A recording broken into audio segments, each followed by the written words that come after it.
권상하중 80톤, 권상속도가 2m/m이신 권상기용 전동기 용량을 구하시오. 단 효율은 70%로 한다. 이 권상기용 전동기의 출력 P라고 하는 것은 두 가지로 쓸 수 있습니다. 효율 2타분의 9.8 W, 여기서 W다라고 하는 것은 권상하중을 뜻하고요. V다라고 하는 것은 속도가 됩니다. 자, 또 하나는 P라고 하는 것은 6.12 2타분의 WV 이렇게 쓸 수 있습니다. 두 식의 차이가 뭐냐라고 했을 때 요 권상 속도의 단위가 여기에서는 m/s가 되고요. 여기에서는 m/min 됩니다.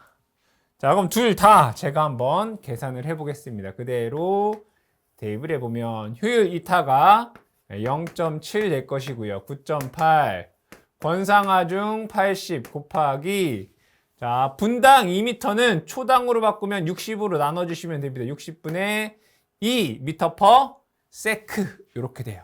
요거 계산해 보시면 37.33kW다 라고 하는 값이 나오고요. 그럼 여기에서 이렇게 계산을 해 보시면 6.12 곱하기 0.7분의 80 곱하기 이거 2 되겠죠. 이거 계산하시면 37.35kW 이렇게 돼요. 그러니까 약간의 소수점에서의 오차가 있지만 둘 다 맞는 답이다. 그래서 둘 중에 여러분들이 편하신 방법으로 계산해 주시면 되겠습니다. 그림과 같은 지선을 가설하여 전주에 가해지는 수평장력 1000kg을 지지하고자 한다. 4mm 철선을 지선으로 사용한다면 몇 가닥으로 하면 되는지 구하시오. 단 4mm 철선 한 가닥의 인장하중은 440kg으로 하고 안전율은 3이다 라고 되어 있습니다. 그럼 여기에 지지물이 이렇게 있는데 좌측으로 수평장력이 1000kg이다 라는 얘기죠. 그러면 여기 있는 지지물이 넘어지지 않기 위해서는 똑같이 반대 방향으로 1000kg의 수평장력이 작용을 해야 됩니다. 그럼 여기에서 얘를 제가 편의상 T라고 볼게요. 그럼 실제 이렇게 힘이 작용하는 것이 아니라 뭐가? 지선이 이러한 방향으로 힘을 받아야 되는 거잖아요. 그렇죠? 그럼 이 지선에서의 수평장력을 제가 T0라고 볼게요. 즉 이쪽으로 작용해야 되는 힘이에요. 그러니까 여기가 1000kg이 되기 위해서 여기에 가해지는 힘을 제가 T0다라고 하겠다는 얘기죠. 그럼 여기의 각도는 똑같이 여기가 30도가 되겠죠. 그럼 여기에 삼각형에서 코사인 됩니다. 코사인. 그럼 식을 한번 적어보면 코사인 30도라고 하는 것은 코사인 T0분의 T라고 쓸 수 있습니다. 그럼 여기에서 T0에 관한 식으로 정리해보면 이렇게 쓸 수 있겠네요. 코사인 30도 분의 T라고 쓸 수 있습니다. 대입해보겠습니다. 코사인 30도다라고 하는 것은 2분의 루트 3 되고요. 여기 T라고 하는 것은 1000 되겠죠. 이것 계산해 보시면 이렇게 되겠습니다. 루트 3분의 2000 kg 이렇게 돼요. 그 얘기는 뭐냐면 이쪽 방향으로 루트 3분의 2000 kg의 힘이 작용을 하면 이 방향으로는 그 중에 1000kg이 작용이 돼서 이 지지물이 넘어지지 않는다 이런 얘기가 됩니다. 자, 그러면 여기에 사용되는 요 지선이다라고 하는 것은 어떤 걸 써야 되느냐? 요 힘의 안전율 몇 배? 3배가 되는 것을, 즉 이 힘의 3배가 되는 것을 가해줘도 견딜 수 있어야 된다는 얘기예요. 지선의 인장 하중은 요 힘의 몇 배? 3배까지 견뎌야 된다는 얘기죠. 계산해보면 루트 3분의 2000 곱하기 3 되겠네요. 2000 루트 3 kg 이렇게 나와요. 그럼 이 철선 한 가닥의 인장하중이 440이니까 지선의 가닥수 n이다 라고 하는 것은 이 전체 지선의 인장하중 2000 루트 3을 440으로 나눠주면 되겠죠. 계산해 보시면 7.87 이렇게 나와요. 그럼 얘는 정수가 돼야 되겠죠. 그래서 지선은 몇 가닥? 올림에서 8가닥을 사용해 주시면 되겠다. 답은 여러분들이 8가닥이다 라고 작성해 주시면 되겠습니다. 변압기의 퍼센트 임피던스는 100MVA 기준 2.34%일 때 154kV 모선에서 본 삼상 단락전류를 구하시오 라고 되어 있습니다. 이 문제의 내용을 회로로 그려보면 여기에 이와 같이 변압기가 있다. 자, 그런데 여기가 154kV다 라는 것이고 여기에 또 다른 공급 측, 1차 측이 있죠. 자, 이때 이 변압기의 퍼센트 임피던스는 기준 용량이 100MVA를 기준으로 2.34%이다. 이런 얘기네요. 그럼 여기에서의 단락전류 IS를 구하여라. 이런 문제가 되겠죠. 그러니까 문제를 해석해 보자면, 자, 그럼 여기에서 단락전류 IS다라고 하는 것은 공식에 의해서 퍼센트 임피던스 분의 100의 IN 이렇게 쓸 수 있고요. 다시 한번 적게 되면 퍼센트 임피던스 분의 100의 요 전격 전류다라고 하는 것은 요 기준 용량에 대한 전격 전류예요. 그래서 이렇게 쓸 수가 있겠죠. 루트 3 V에 PN 이렇게 쓸 수 있습니다. 그럼 그대로 대입해 보면 퍼센트 임피던스는 2.34 될 것이고요. 100 곱하기 루트 3 전압은 154 여기가 키로예요. 키로. 그쵸? 키로. 자, 그리고 요 PN은 100 메가가 돼요. 메가. 그럼 위에는 메가이고 밑에는 키로니까 요 전체 단위가 어떻게 돼요? 키로 암페어 이렇게 되겠죠. 그쵸? 메가를 키로로 나누면 키로가 남잖아요. 키로 암페어. 계산해 보시면 16.02 킬로 암페어다라고 하는 단락전류를 구할 수가 있겠습니다. 과도적인 과전압을 제한하고 서지 전류를 분리하는 것을 목적으로 설치하는 장치의 명칭을 쓰시오. 문제에서 답이 다 있죠. 그죠? 과도적인 과전압, 서지 전류, 즉 서지로부터 전기 기기를 보호하기 위한 장치가 되겠다. 따라서 답이 서지 보호 장치 이렇게 되겠네요.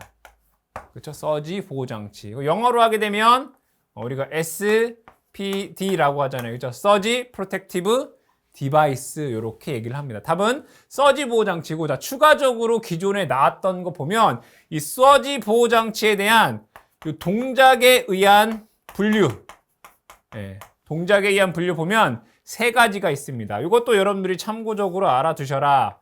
전압, 스위치형 이라는 게 있고요. 전압, 제한형, 서지 보호 장치가 있고요. 제한형. 그리고 이 두 개를 합친 복합형이 있습니다. 요 SPD의 동작에 의한 분류에서 보면 전압 스위치형, 전압 제한형, 그리고 이 두 개를 합친 복합형이 있겠다. 자, 하나 더. 구조에 의한 분류를 보게 되면 포트에 따라서 1포트형이 있고요. 2포트형이 있다. 이것도 참고적으로 여러분들이 기억을 해 주시면 좋겠다. 어쨌든 과도적인 과전압을 제한하고 서지 전류를 분리하기 위해 사용하는 것은 서지 보호장치다라고 작성해 주시면 되겠습니다. 수용과 ABC 배전선로의 합성 최대 수용 전력 700kW일 때 수용과 간 부등률을 구하여라 라고 되어 있습니다. 문제에서 부등률을 구하여라 라는 내용이네요. 부등률. 그러니까 부등률에 대한 공식을 여러분들이 아셔야 되겠죠. 자, 부등률 공식.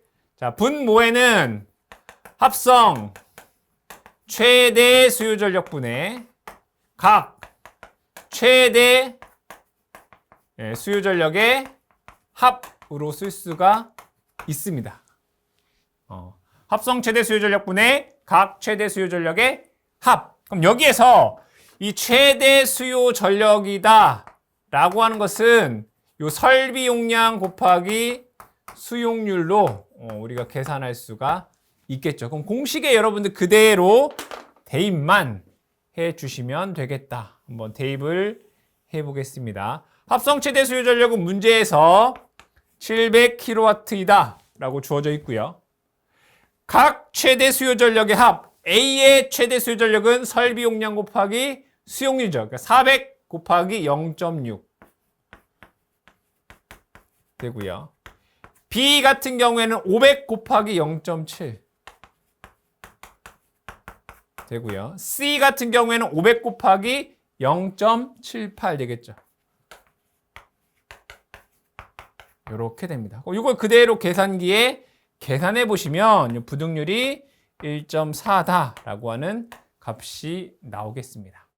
다음 괄호에 들어갈 알맞은 법규 용어를 쓰시오. 이 해당 문제는 공사 감리와 관련된 문제입니다. 이 전력시설물을 공사를 할 때, 자, 먼저 공사를 요청한 사람이 있겠죠. 우리는 이제 발주자라고 얘기를 합니다. 그리고 공사를 실제로 하는 공사 업체가 있을 겁니다. 또는 공사업자 이렇게 쓸 수 있겠죠. 자, 이때 발주자가 이 전력시설물에 대한 전문 지식을 알 수도 있지만 대부분은 알 수 없기 때문에 이 발주자를 대신하는 사람이 있어야 되겠죠. 그 사람이 바로 공사감리다라고 얘기를 합니다. 자, 그러면 요 내용에서 첫 번째 같은 경우에 전력시설물에 대한 공사감리는 대통령령으로 정하는 바에 따라 누구에게 신청하여 감리 자격을 인정받은 사람이어야 되는가. 즉, 이 공사감리는 누가 할 수 있느냐 이거예요. 누구에게 신청해서 허락을 받은, 즉 인정한 사람이냐, 이 문제가 되겠고요. 자, 나 한번 보겠습니다.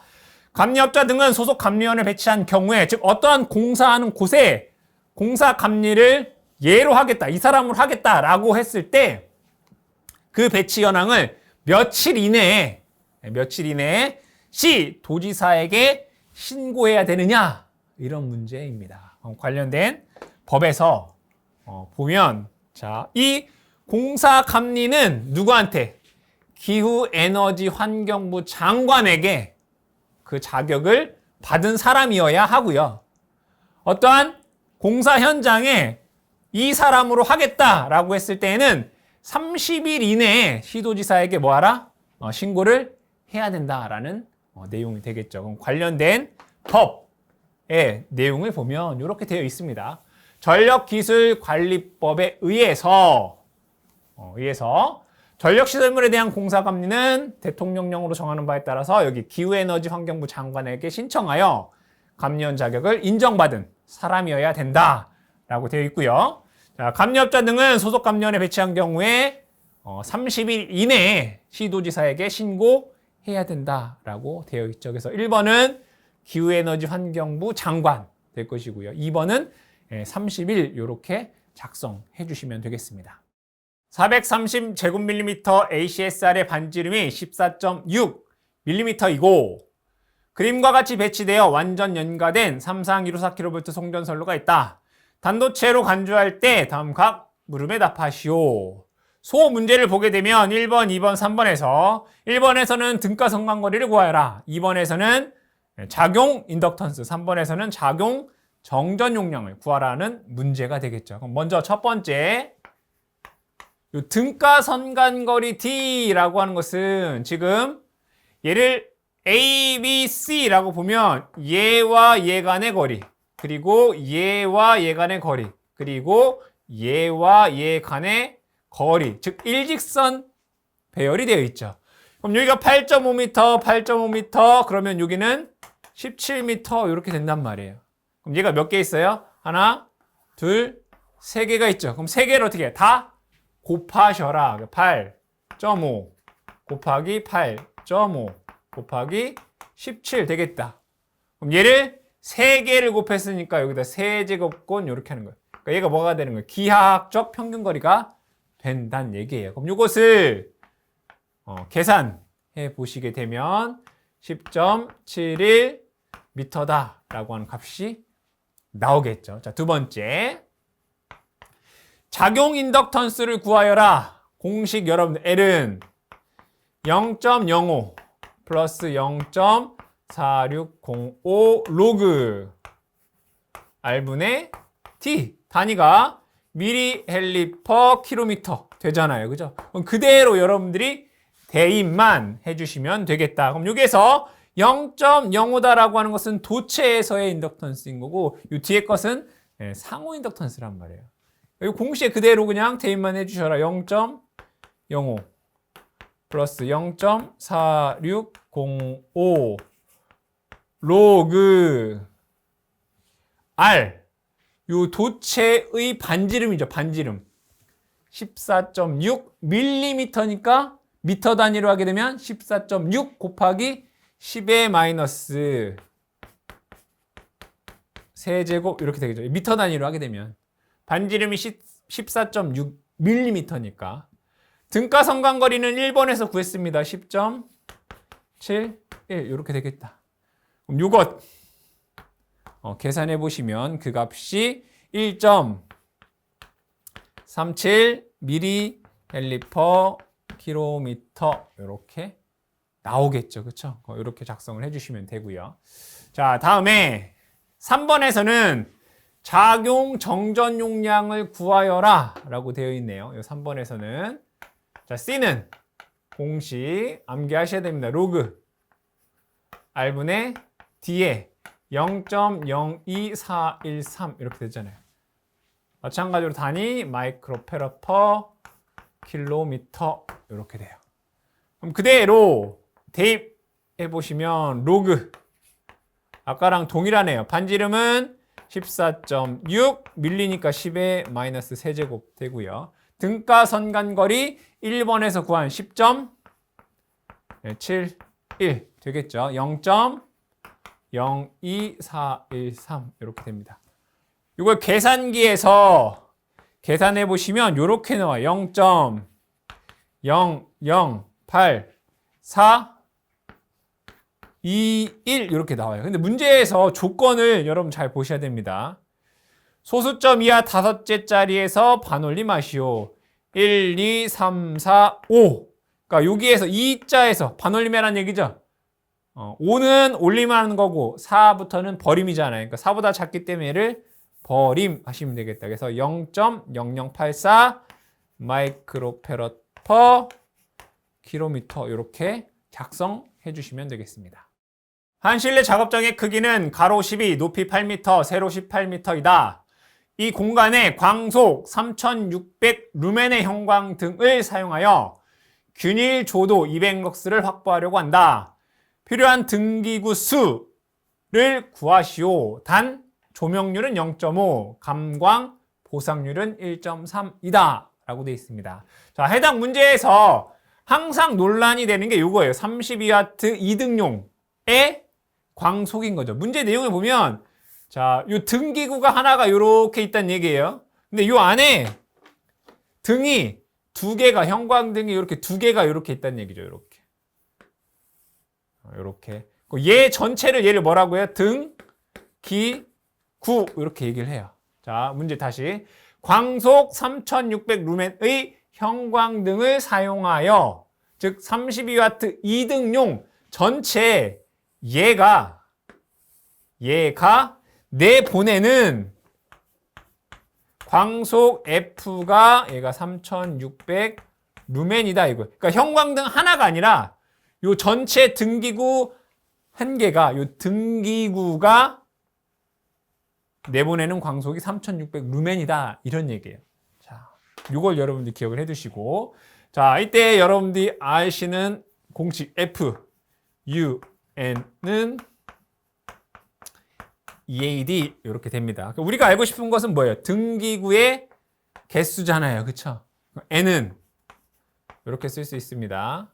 F, U분의 E, A, D 이렇게 쓸 수 있어요. 여기서 D라고 하는 것은 감광 보상률이죠. 여기서 D라고 하는 것은 보수율분의 1로 쓸 수 있어요. 여기서 감광 보상률은 1.3 보수율 하게 되면 n분의 1 이렇게 쓸 수 있단 말이에요. 공식 여러분들이 함께 기억을 해 두셔라. 그럼 얘는 이렇게도 쓸 수 있다는 얘기죠. F, U, N분의 2, A 이렇게도 쓸 수 있다. 참고로 기억을 해주셔라. 문제에서는 감광보상률로 주어져 있으니까 이 앞에 있는 공식을 써주시면 되겠다.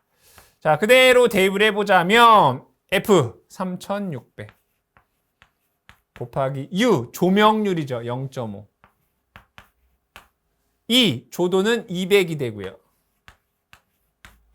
A 면적이네. 면적 가로 세로 그죠? 가로 세로 가로는 12 세로는 18 이렇게 되어 있어요.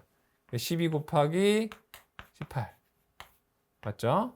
곱하기 D 감광보상률 1.3 이렇게 되어 있네요. 이것을 계산해 보게 되면 그 값이 31.2 이렇게 나와요.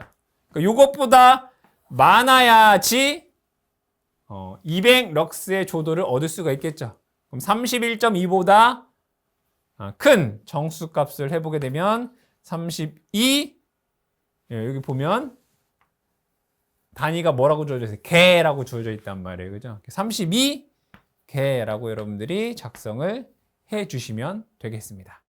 다음 논리회로를 보고 다음 각 물음에 답하시오. 이 논리회로를 갖고 소문제 1번, 2번에 시퀀스 회로와 논리식을 표현하라 라고 되어 있습니다. 먼저 이 논리회로를 보고 논리식을 한번 세워보도록 하겠습니다. 자, 여기 보시면 PB1 있고요. 여기가 MC예요. 그죠? MC고 여기는 더하라 이거잖아요. 그죠? 오화 게이트니까 더하여라. 그럼 이 부분에서의 논리식은 PB1 플러스 MC 이렇게 쓸 수 있겠네요. 그쵸? 자, 이 부분 한번 보겠습니다. 이 부분 PB2하고 not 그러니까 PB2의 not이니까 바 이렇게 되겠네요. 그럼 결과적으로 자, 여기 MC는 자, 여기는 AND 게이트니까 어떻게 해요? 곱하라 이거잖아요. 곱하라. 그래서 요 MC 부분을 한번 보겠습니다. MC는 즉 결국에는 요 출력이 됩니다. 그래서 MC는 이렇게 쓸 수 있습니다. 얘와 얘를 어떻게 하라? 곱하여라. 그래서 PB1 플러스 MC 곱하기 PB2의 바 이렇게 쓸 수 있겠네요. 이게 MC예요. 자, 근데 RL은 그러니까 레드램프는 MC랑 똑같아요. 그래서 RL이다라고 하는 것은 MC랑 같다라고 쓸 수 있고 GL 등, 녹색 등 같은 경우에는 여기에 not 하나가 붙었네요. MC에 not 하나 붙은 게 이 GL은 MC에 바로 우리가 표현할 수가 있겠죠. 그렇죠? 이게 어떻게 되는 거예요? 2번 문제에서의 논리식 되겠죠. 그래서 출력 MC, RL, GL의 논리식으로 표현하라. 여기 이제 2번에 답이 됩니다. 그럼 이걸 가지고 우리가 시퀀스를 그려주시면 되겠다. 그럼 여기 MC, RL 같아요. 그쵸? 그럼 여기 보니까 병렬은 더하기예요. 요거. 병렬은 뭐라고요? 더하기. 5화랑 같다는 얘기죠. PB1 여기에 요렇게 PB1 적어주시고요. 여기는 요렇게 MC 이렇게 해주시면 된다. A 접점으로 PB1 A 접점 MC A 접점 되겠죠? 그리고 얘와 얘 직렬 연결되어 있는 거 뭐예요? 곱이죠. 곱 요거 PB2의 바는 B 접점이에요. 그럼 여기에서 B 접점은 여기에 왼쪽에 이렇게 그려주시면 됩니다. 왼쪽에 그리고 푸시 버튼이니까 이렇게 해야 되겠죠. PB2 이렇게 작성을 해주시면 MC와 RL은 같잖아요. 그쵸? 자, 그리고 GL은 MC의 바니까 여기에 B 접점을 이렇게 적어주시면 되겠다. 이렇게 MC B 접점. 그래서 논리식을 먼저 하신 다음에 이걸 가지고 이와 같이 시퀀스를 작성해 주시면 되겠습니다. 다음은 전기안전관리법에 따른 전기안전관리자의 직무에 대한 내용이다. 괄호 안에 알맞은 내용을 쓰시오. 여기서 전기안전관리자다라고 하는 것은 전기 설비가 안전하게 동작될 수 있도록 사전에 점검하고 기록하고 보고하는 사람을 우리는 전기안전관리자다라고 얘기를 합니다. 이때 여기에서 이러한 점검을 뭐라고 하느냐? 문제 안에 답이 있습니다. 평상시에 점검한다. 우리가 평상시다라고 하는 것은 일상이라고 하잖아요. 일상, 그죠? 일상 점검이란 전기설비의 외관, 작동, 기능 등을 점검, 실시하고 이상 유무를 확인하기 위해서 언제? 평상시 점검하는 것을 말한다. 그래서 여기는 일상 점검이 되고요. 자, 두 번째, 전기안전관리자는 전기설비가 설치된 장소 또는 사업장을 방문해서 점검을 실시해야 하며 그 기준은 다음과 같다. 전압에 따라서, 용량에 따라서 이 점검 횟수라든가 그리고 점검 간격이 정해져 있죠. 그걸 여러분들이 작성을 해주시는데, 저압에다 라고 하는 것은 월 1회, 그리고 점검 간격은 20일 이상 이렇게 정해져 있고요. 자, 고압에서는 700kW 이하에서는 월 3회를 해주시고 간격은 7일 이상, 2000kW를 초과한다라고 하면 월 6회 정도 점검을 해주시고 점검 간격은 3일 이상이다라고 되어 있죠. 여러분들 이거 암기해 주셔야 됩니다. 그러니까 관련된 규정을 다시 한번 살펴보면 이렇게 되어 있죠. 일상 점검, 그리고 20일, 3회, 6회 이렇게 작성해 주시면 되겠습니다. 그림과 같은 Y결선회로와 등가인 델타 결선회로의 RAB, BC, CA의 값은 얼마인가? 단 RA, RB, RC는 2옴, 2옴, 6옴이다 라고 되어 있습니다. 문제 내용은 Y 결선된 것을 델타로 등가 변환하라 이런 얘기예요. 등가 변환하라. 그러면 여러분들이 Y를 델타로 하는 것뿐만 아니라 델타를 Y로 하는 방법도 아셔야 된다는 얘기예요. 둘 다 알아야 된다. 그래서 둘 다 한번 해보겠습니다. 먼저 델타를 Y로 한번 바꾸는 걸 한번 해볼게요. 얘를 얘로 바꾸는 거. 그럼 우리가 알고 싶은 건 RA가 알고 싶은 거잖아요. 그죠? RA는 이렇게 됩니다. 델타에서 얘네들을 다 더한 거. RAB 더하기 RBC 더하기 RCA. 얘네들을 다 더한 것 분해. 내가 알고 싶은 건 RA잖아요. 그죠? RA. 그럼 A 똑같이. 여기 알고 싶은 거 A. 요 A에 가까운 거 두 개를 그냥 곱해 주시면 돼요. RAB 곱하기 RCA 이렇게. 얘랑 얘를 곱하면 된다는 얘기예요. 자, 그러면 편의상 제가 얘를 요 값을 제가 편의상 Y라고 한번 볼게요. Y라고 볼게요. 그럼 RB는 어떻게 구할 수 있을까요? RB는 얘네들을 다 더한 것분에 Y라고 적어볼게요. 이걸 다 더한 것분에 B 가까이 있는 거 곱해 주시면 된다. RAB, RBC 이렇게. 어렵지 않죠? 그럼 RC는 어떻게 구하면 될까요? RC는 얘는 마찬가지로 다 더한 것분에 Y분에 C 요게 가까운 거 요거 곱해 주시면 된다. R BC R CA 이렇게 되겠죠. 그러니까 이렇게 델타를 Y로 바꿀 수 있다고요. 근데 문제에서는 뭐 물어보고 있어요? Y를 델타로 바꿔라. Y를 델타로 바꿔라. 그 얘기잖아요. 이 문제는 Y 결선을 델타 결선으로 바꿔라 이런 말이에요. 그럼 여기에서 RAB는 이렇게 쓸 수 있습니다. 자, 여기는 RAB AB죠, 그죠? 잘 봐요. RAB 없는 거 뭐예요? C가 없잖아요. C가 없어요. 여기 RAB에는 C가 없어요. 그럼 여기가 요렇게 요게 이제 RAB란 말이에요. 그렇죠? 반대쪽 거, 요 C 없는 거. RAB C RC 분의 얘가 델타 이렇게 돼요. 그럼 R, B, C는 어떻게 될까요? 뭐가 없어요? A가 없잖아요. BC는 뭐예요? 여기가 BC잖아요. 이렇게. BC 없는 거? A. R, B, C, RA. 분의 여기가 델타 이렇게 돼요. R, CA는 어떻게 될까요? 뭐가 없어요? CA. 반대쪽 거 이거 RB분의 델타 이렇게 돼요. 근데 여기에서 델타는 뭐냐? 요 델타는 뭐냐? 델타는 요 y에서 한 번씩 곱해서 더한 거예요.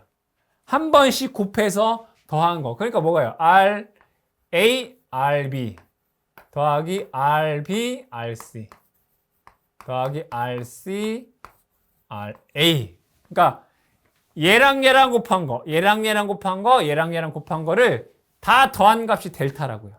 이거 계산해 보시면 자, 문제에서 RA, RB는 2라고 했고 RC가 6이라고 했단 말이에요. 계산해 보면 2 곱하기 2 더하기 2 곱하기 6 더하기 6 곱하기 2 이렇게 돼요. 요 계산해 보면 얼마 나오냐면 28 이렇게 나와요. 28. 한 번씩 곱해서 더하면. 그럼 얘는 이렇게 된다는 얘기네요. RC는 6이고요. 그렇죠? 요게 28이라고요. 계산해 보면 이제 4.67 옴 이렇게 나오는 거고 RA는 2잖아요. 2분의 28 계산하면 14 옴 이렇게 나오는 거고 얘도 2분의 28 하게 되면 14 옴 이렇게 나오더라. 여러분들이 Y를 델타로 변환할 때 이것만 잘 아시면 된다. 그죠? 얘가 한 번씩 곱해서 더한 값이 델타이구나. RAB, C, BC, A, CA, B 이렇게 되잖아요. 그죠? 이것만 여러분들이 기억하셔서 이와 같이 작성해 주시면 되겠습니다. 전기설비 기술 기준에 따른 고장 보호는 일반적으로 기본 절연의 고장에 의한 간접 접촉을 방지하는 것이다. 고장 보호 기준 2가지를 쓰시오 라고 되어 있습니다. 자, 문제의 내용을 얘기를 해보자면 여기 기본 절연이다 라고 되어 있죠. 자, 여기에 변압기가 이렇게 있다라고 보겠습니다. 그럼 이 변압기의 이 부분은 전기가 살아있는 부분이죠. 그럼 얘를 뭐라고 해요? 충, 전, 부. 그럼 사람이 여기에 닿으면 감전될 수가 있기 때문에 얘를 외암을 이렇게 만들죠. 그렇죠? 즉, 이 충전부에 인체가 닿을 수 없도록 이렇게 외암을 만든단 말이에요. 그럼 이걸 뭐라고 하냐면 기본적으로 절연을 했다. 가장 최소한의 감전을 방지했다라고 해서 얘를 기본 절연이다라고 얘기를 해요. 그럼 이 기본 절연에서 고장 보호의 기준 2가지를 써라 이런 얘기죠. 자, 그런데 사람이 이 상태에서는 원래는 감전되지 말아야 되는데 어떠한 고장에 의해서 감전이 됐다라고 볼게요. 그러면 이 인체에 감전되게 되면 손상을 입겠죠. 그 손상이 얼마만큼 날까요?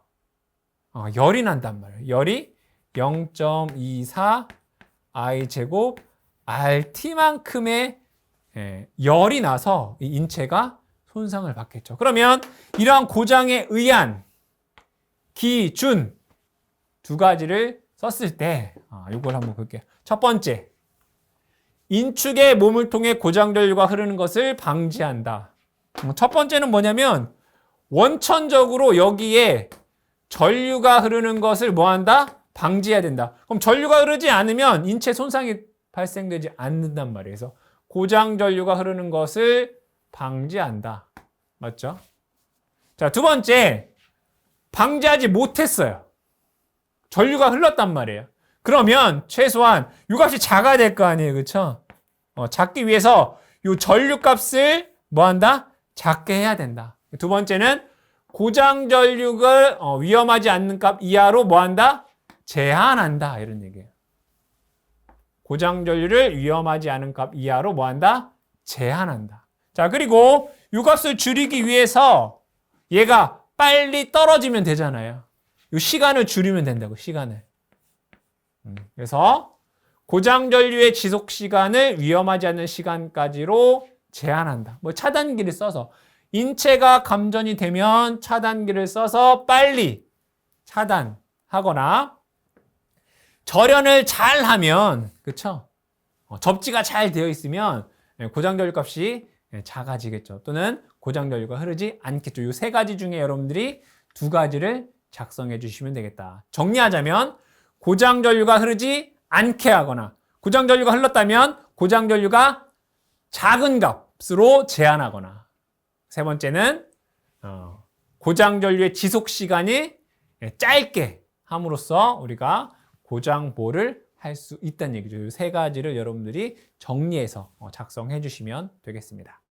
지환과 G2 간의 저항이 30옴, G2, G3 간이 50옴, G3 지환 간의 저항이 40옴일 때 G3의 접지 저항값은 몇 옴이 되겠는가? 문제 내용을 회로로 그리면 여기가 지환, G2, G3라고 볼게요. 여기를 지환, G2, G3라고 했을 때 지환과 G2 간에는 저항값이 30옴이다 라고 되어 있고 G2와 G3 간에는 50옴이다 라고 되어 있고요. G3와 G1 간에는 40옴이다 이런 얘기예요. 그러니까 얘네들은 다 접지되어 있다 이런 얘기예요. 근데 문제에서 요 G3의 접지 저항값이 얼마이냐 이거잖아요. G3의 접지 저항값이 얼마이냐. 자, 공식도 있지만 여러분들이 콜라우시 브릿지법에 의해서 공식에 의해서 풀 수 있습니다. 제가 천천히 유도를 해볼게요. 자, G1과 G2 간의 저항값이 30이라는 얘기는 이 얘기예요. G1 더하기 G2가 30이라는 얘기고요. G2 더하기 G3가 얘가 50이라는 얘기고요. G3 더하기 G1이 얘가 40이다 이런 얘기예요. 그럼 얘를 제가 한번 다 더해볼게요. 다 더해보면 얘가 두 개씩 돼요. G1 더하기 G2 더하기 G3.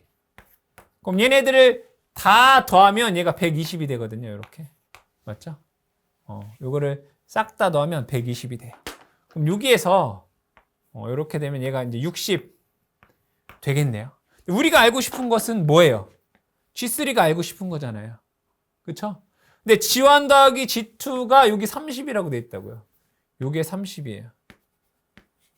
G1 더하기 G2가 30이라고. 그럼 당연히 요 G3 값이 얼마가 돼야 돼요? 얘가 30 돼야 되겠죠. 얘의 저항값은 30옴 이렇게 된다고요. 그러면 어렵지 않게 G2의 저항값은 얼마가 될까요? 얘랑 더한 게 50이란 말이니까 얘는 20옴 돼야 돼요.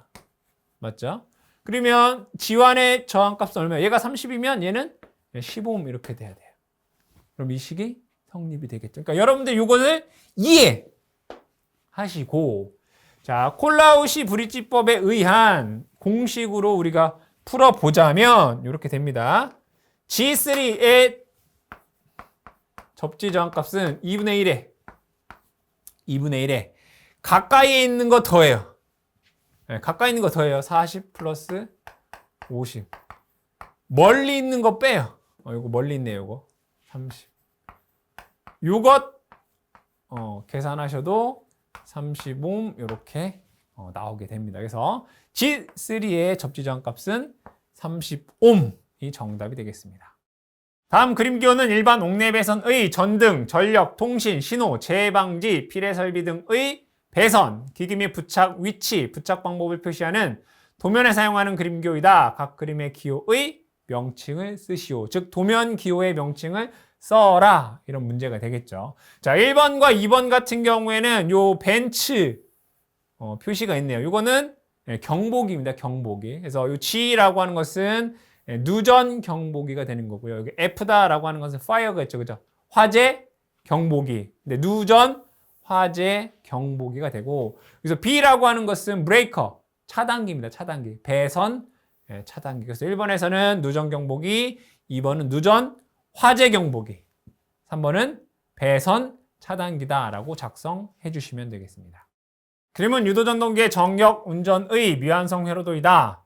주어진 조건을 이용하여 주회로 및 보조회로의 미완성 부분을 완성하시오. 단 조건에 있는 기호를 보고 정확히 그리시오 라고 되어 있습니다. 이 조건에서는 시퀀스 회로의 동작 설명이 되고요. 자, 다음에 이 동작 설명에 따른 시퀀스 회로를 그리는데 주어진 범 내의 접점과 동일하게 작성하라 라는 내용이 되겠습니다. 즉, 이 범 내에 있는 내용을 그대로 똑같이 하지 않으면 오답 처리가 된다는 얘기죠. 그래서 여러분들이 이 기호를 잘 기억을 해 주셔야 되겠다. 자, 그럼 먼저 동작 설명을 한번 살펴보겠습니다. 자, F는 정회전용이고 R은 역회전용이다 라고 되어 있네요.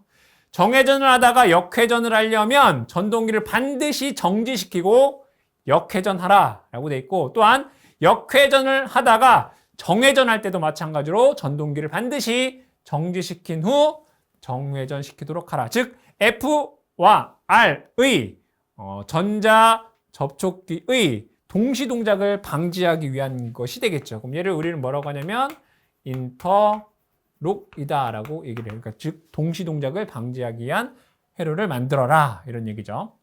정회전 시에는 W 등이, 역회전 시에는 Y 등이 들어오고 정지 시는 G 등이 들어오도록 하라라고 되네요. 다시 정회전에서는 W, 역회전에서는 Y, 그리고 정지 시는 G 램프가 점등 되도록 하라라고 되어 있습니다. 다음에 과부하 시에는 전동기가 정지되고 정회전용 램프, 역회전용 램프는 소등되고 정지 시, 즉 G 램프만 점등되도록 한다라고 되어 있습니다. 자, 마지막에는 이 내용 중요합니다. 이 접점을 몇 개를 쓸 수 있는지에 대한 내용이기 때문에 여러분들이 이걸 잘 따라 주셔야 되겠죠.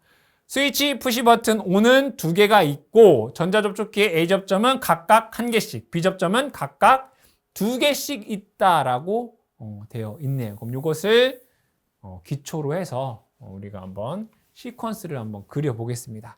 그럼 이 시퀀스에서 왼쪽 부분은 이제 주회로가 되고 오른쪽은 보조회로, 다른 말로 제어회로다라고 얘기를 합니다. 그럼 주회로에서 정역 운전을 하기 위해서는 한 선은 동일하고 2개의 선만 바꾸면 얘가 정역 운전이 됩니다.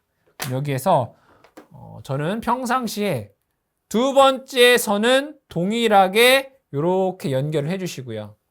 보시면 왼쪽부터 1번, 2번, 3번이라고 했을 때 똑같이 2번에 이렇게 연결되어 있잖아요. 그죠? 2번. 한 선은 동일한 선에 2번에 연결하고 나머지를 교차시키면 됩니다. 먼저 1번 같은 경우에는 여기는 1번에 연결되어 있죠. 그죠? 1, 2, 3번에서 1번에 연결되고 반대쪽은 요 3번에 이렇게 연결해 주시는 거예요. 3번에. 1번은 3번에. 그쵸? 하나만 남았네요. 그럼 3번은 거꾸로 3번은 어디에? 1번에 이렇게 연결해 주시면 된다. 이렇게. 그러면 정역이 가능하겠죠. 그럼 여러분들은 1번은 그대로 두고 2, 3번만 교체해 주셔도 되고요. 3번은 그대로 두고 1번, 2번을 교체해 주셔도 정역 운전 가능합니다. 즉, 3가지 경우의 수가 나오는데 모두 정답 처리 되니까 여러분들 편하신 대로 작성해 주시면 되겠죠. 자, 그 다음에 보조회로에서 보시게 되면 자, 정회전용 온 버튼, 역회전용 온 버튼이 있네요. 그죠? 그럼 F는 정회전이고 R은 역회전이잖아요. 그럼 정회전용 온 버튼은 ONF 이렇게 써주시면 되고 역회전용 온 버튼은 이렇게 ONR 이렇게 써주셔야 되겠죠. 그러니까 여러분들이 ONF, ONR도 똑같이 적어 주셔야 돼요. 온 버튼 이렇게 맞죠? 자, 다음에 이 옆에 있는 건 뭐예요? 옆에 있는 거 뭐 하기 위해서? 자기 유지를 하기 위해서잖아요. 자기 유지다라고 하는 것은 스스로 여자 상태를 유지한다는 얘기예요. 그럼 F를 스스로 유지하기 위해서 F에 의한 A 접점이 와줘야 되겠죠. F, A 이렇게 됩니다. 그럼 얘 마찬가지로 R의 자기 유지를 위해서는 R에 대한 A 접점 이렇게 써주셔야 되겠죠. 이게 뭐라고요? 자기 유지. 자, 다음에 F와 R이 동시 동작하지 말아라 라고 돼 있었어요. 그죠? 인터록 해줘야 된다고요. 뭘 해준다? 인터록. 자, 인터록 같은 경우에는 F가 여자 될 때는 R이 동작하면 안 되고 R이 여자 될 때는 F가 동작되면 안 되기 때문에 반대 방향의 B접점을 넣어줘야 돼요. 여기 B접점, B접점인데 F에는 R의 B접점, R에는 F의 B접점 이렇게 써주셔야 돼요. 이렇게 하게 되면 얘가 인터록 되겠죠.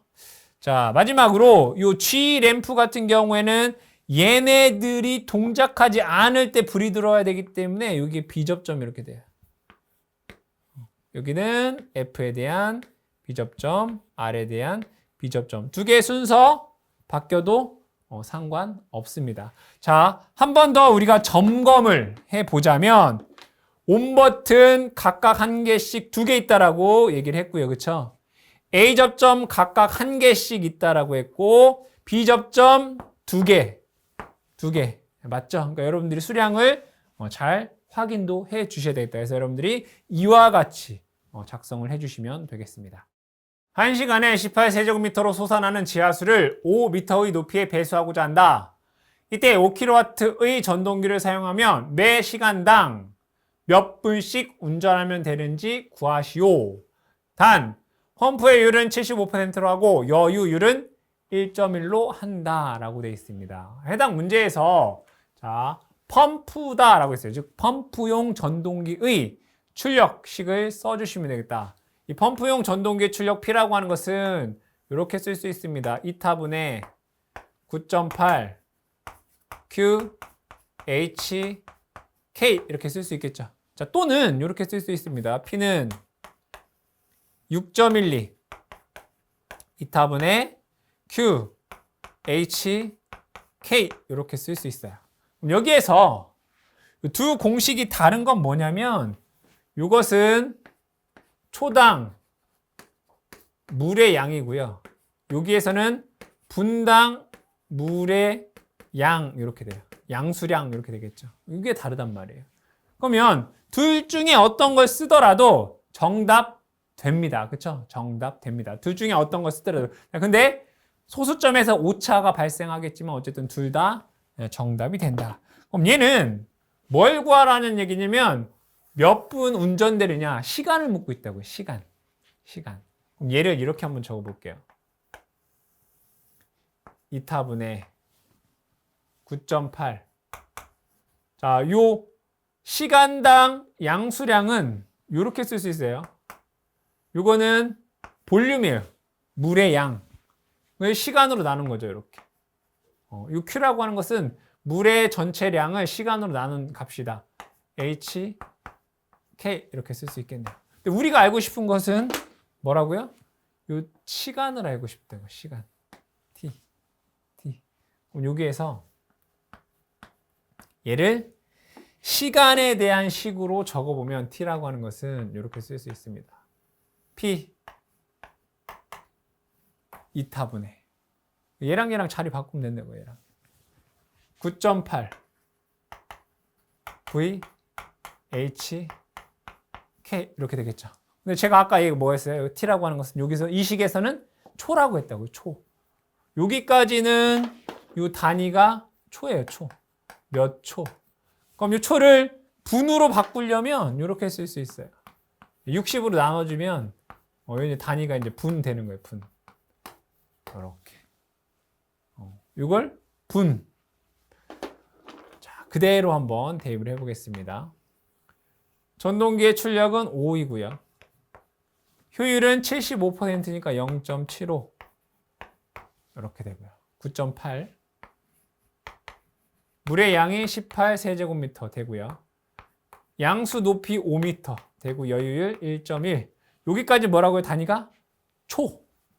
여기를 60으로 나누면 얘가 분 된다고요. 분. 그럼 이것을 계산해 보면 4.31 분 이렇게 나와요. 4.31분. 자, 그런데 여러분들이 계산 과정에서 오차가 발생할 수 있겠죠. 또는 요식에 의해서 계산을 해보게 되면 요렇게도 나와요. 4.32분 뭐 이렇게도 나온다고요. 그러니까 요 값이나 서로 다 정답 된다고요. 계산 과정상의 오차에 의한 결과의 오차 인정된다고 해서 여러분들이 요 식으로 이렇게 푸셔도 되고 또는 원체 요 식으로 해서 계산을 하셔도 맞는 답이 되겠습니다. 삼상송전선로 3km 지점에 1000kW 역률 0.8인 부하가 있다. 전력용 콘덴서를 설치하여 역률을 100%로 개선하였다.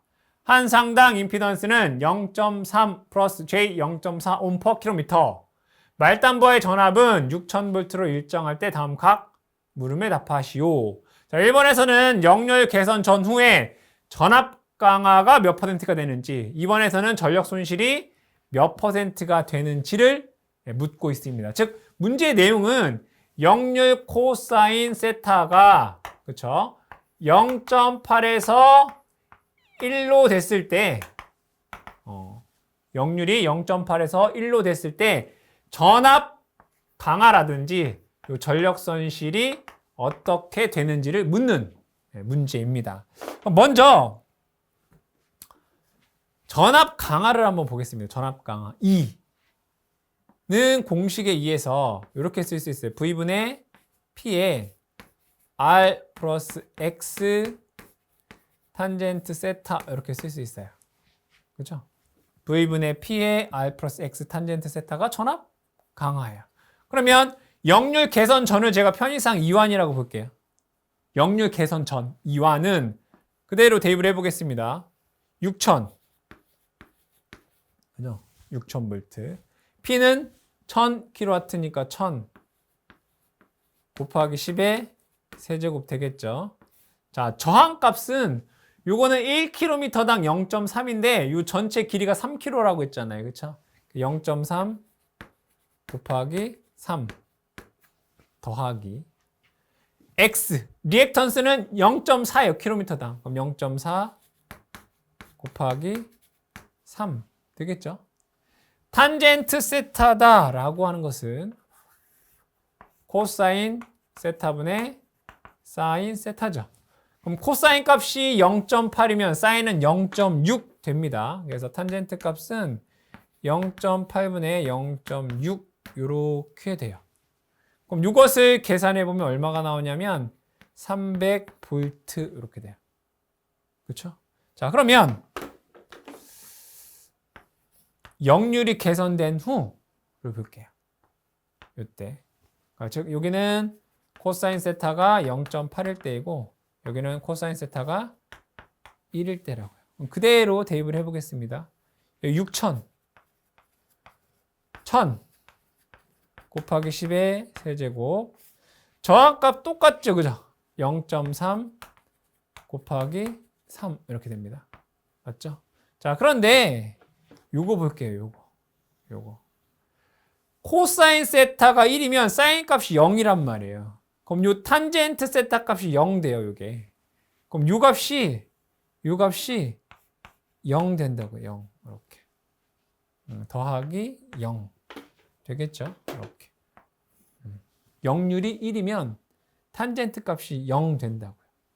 그럼 요거 계산해 보시면 얼마가 나오냐면 150 이렇게 나와요. 150 볼트. 문제에서 역률 개선 전후의 전압 강화 전에 몇 %인가?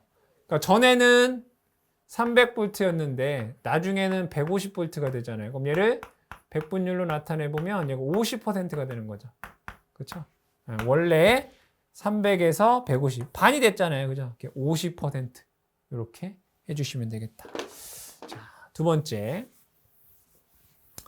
전력 손실에 대해서 묻고 있습니다. 전력 손실. 이 전력 손실은 조금 더 쉽게 풀 수 있어요. 자, 전력 손실 PL은 이렇게 V제곱 코사인 제곱 세타 P의 제곱 R이에요. 역률 개선 전후 전압도 일정하고 전력도 똑같고 저항도 안 변할 거 아니에요. 그럼 전력 손실이라고 하는 것은 역률 코사인 세타의 제곱에 반비례한다고요. 이렇게. 맞죠? 그럼 역률이 0.8에서 1로 된 거잖아요. 그럼 얘는 몇 배가 됐다는 얘기예요? 몇 배가 됐다는 얘기예요? 0.8분의 1배가 된 거잖아요. 이렇게. 그렇다면 전력 손실은 요렇게 요거의 제곱의 역수잖아요. 그럼 이렇게 되겠죠. 1분의 0.8의 제곱 배가 된다고요. 그렇죠? 다시 역률이 0.8에서 1이 됐다는 얘기는 0.8분의 1배가 된 거죠. 그럼 전력 손실은 그거의 역수의 제곱에 비례한다고요. 요거 역수하게 되면 1분의 0.8이 되겠죠. 요것의 제곱 배가 된다는 얘기예요. 그럼 얘 계산해보면 얼마가 나요? 0.64배 되죠? 그럼 얘를 백분율로 나타내면 64%가 되겠죠. 얘는 전력 손실은 64% 이렇게 쓸 수가 있겠다. 그래서 1번에서 전압 강화는 50%가 되고요. 전력 손실은 64%가 되겠습니다.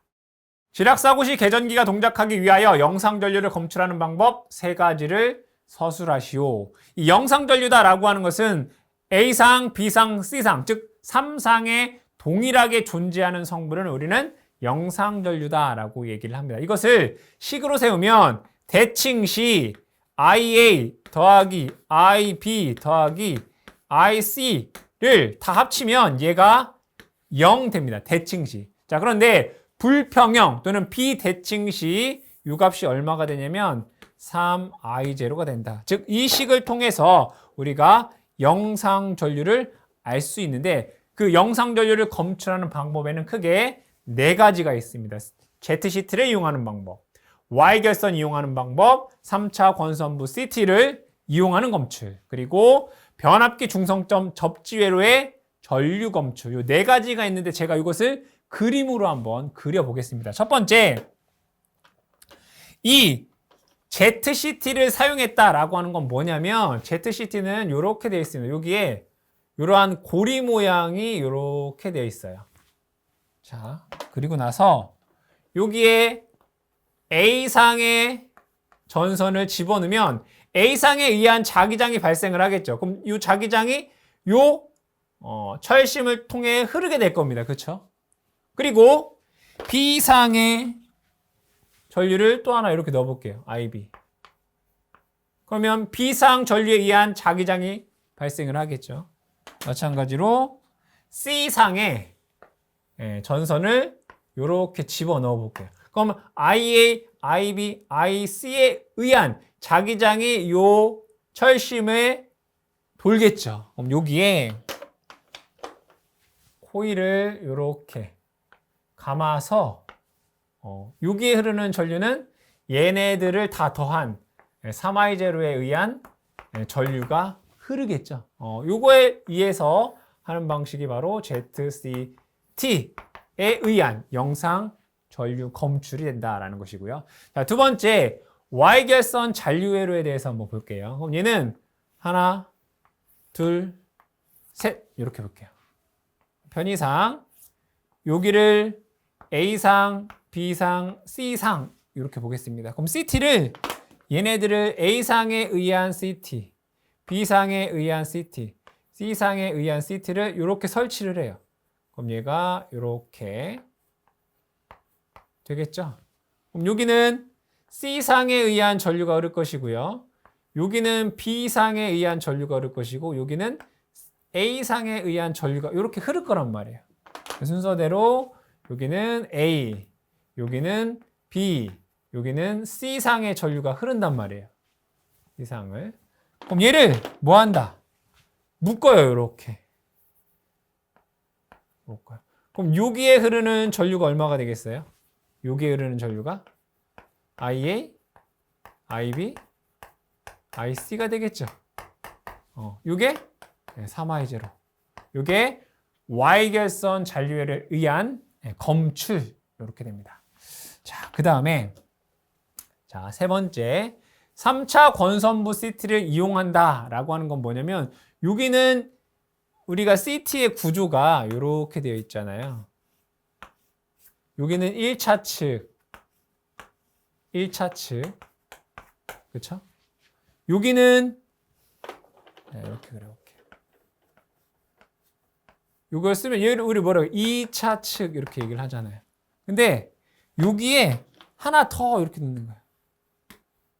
이렇게. 얘를 3차 측 이렇게 얘기를 해요. 자, 그랬을 때 요 권선이 하나, 두 개가 있죠. 2차 측은 요렇게 놓고 요렇게 2차 측 2차 권선은 요렇게 놓는다고. 얘는 요렇게 결선을 한다고. 그럼 여기는 A상, B상, C상의 전류를 검출하겠죠. 그죠? 각 상의 전류를 검출해요. 각 상 전류를.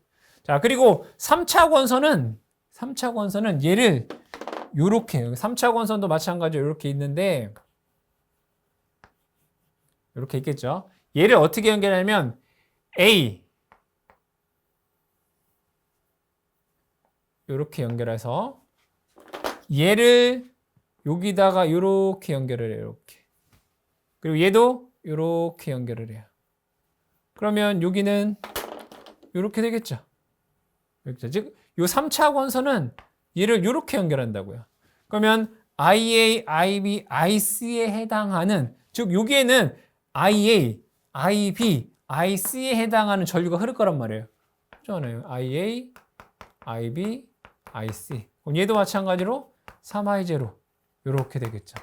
그렇죠? 이게 3차 권선을 이와 같이 오픈 델타 결선으로 한 것이 3차 권선부 CT를 이용한 영상전류 검출이 되겠다. 그렇죠?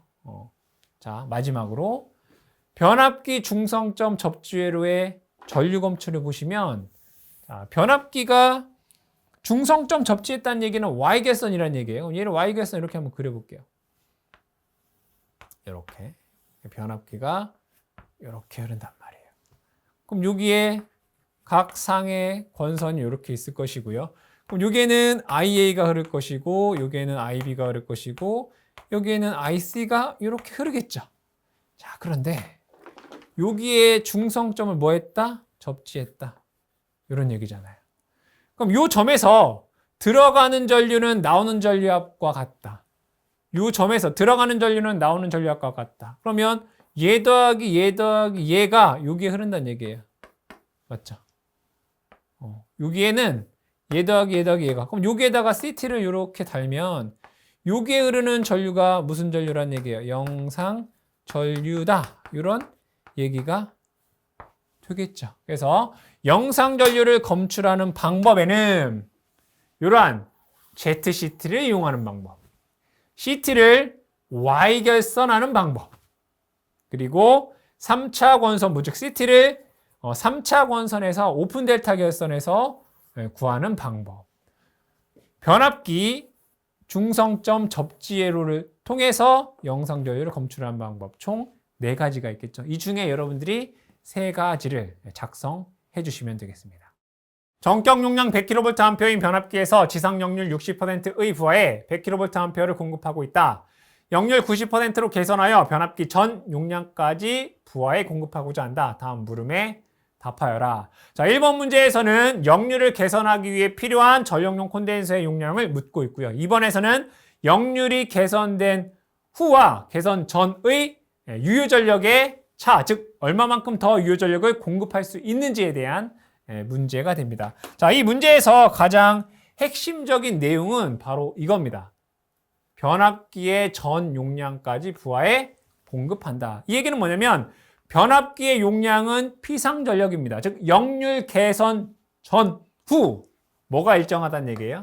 바로 피상 전력이 어떻다?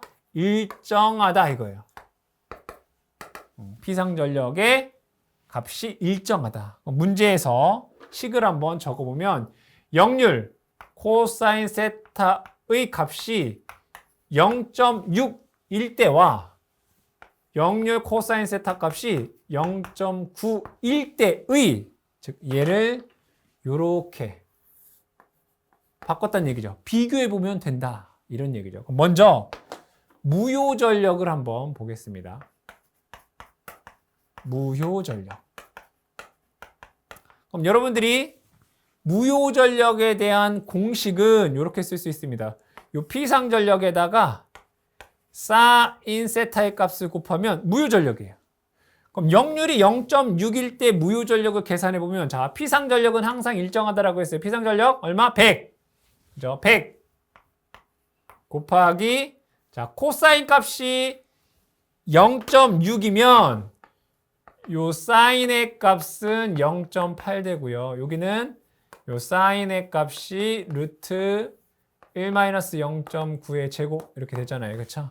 그래서 여기는 0.8 하게 되면 80kB가 되고요. 역률이 개선된 후에는 피상전력 일정하죠. 100 곱하기 루트 1-0.9의 제곱 이렇게 돼요. 이거 계산해 보시면 43.59kBA 이렇게 돼요. 맞죠? 그럼 역률 개선 전에는 무효전력이 요만큼이고, 역률 개선 후에는 무효전력이 요만큼이 되려면 여기에다가 뭐를 달아야 돼요? 요 QC를 달아야 된다고요. QC, 그쵸? 얼마만큼?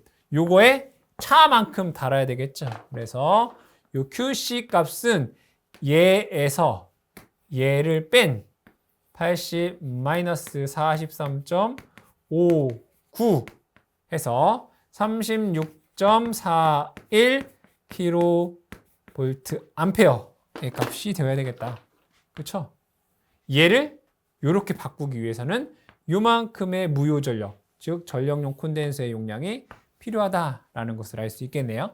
자, 다음에 유효전력을 한번 보겠습니다. 이 유효전력이다라고 하는 것은 공식이 피상전력에다가 코사인 세타를 곱해주시면 돼요.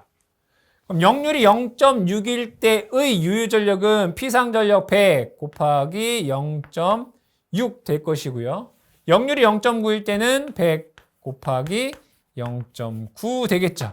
그럼 역률 개선 전에 유효전력은 60kW가 되고, 역률 개선 후의 유효전력은 90kW예요. 그럼 얼마만큼 더 유효전력을 증가시킬 수 있어요? 여기다가. 그렇죠? 얼마? 플러스 30kW를 더 증설할 수가 있겠죠. 그래서 1번에서는 필요한 전력용 콘덴서 용량은 36.41kVA. 증가할 수 있는 유효전력은 30kW다라고 작성해 주시면 되겠습니다.